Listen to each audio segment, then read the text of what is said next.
उस लड़की को कुछ जादू टोने वाली चीजों में बंद कर रखा गया था।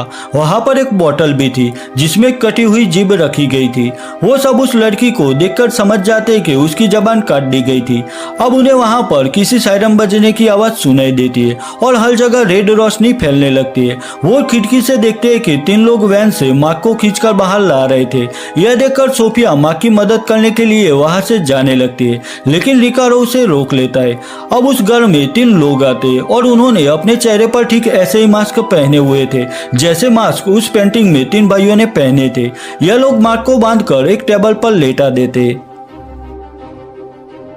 सबसे पहले वो मार्क के दोनों पैरों पर हथौड़ी से वार करते और मार्क के दोनों पैर डैमेज कर देते और इसके बाद एक मशीन उसके चेहरे पर रखते। उस मशीन से 2 नुकीली कील बाहर आती है जिससे वो मार्क की दोनों आंखें फोड़ देते। आखिर में मार्क मारा जाता है और वो तीनों मार्क की डेड बॉडी वहां से बाहर ले जाते।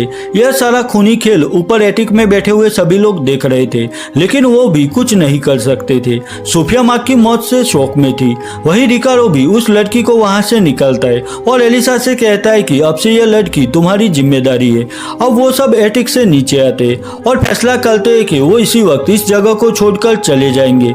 अब यह सब उस लड़की के साथ जंगल से भागने की कोशिश कर रहे थे। भागते हुए वो सब एक जगह पर आते जहां पर बहुत सारी टूटी हुई गाड़ियां थी। अब रिकार्डो और सोफिया में बहस होने लगती है क्योंकि रिकार्डो इसके लिए मार्क को ही जिम्मेदार मान रहा था।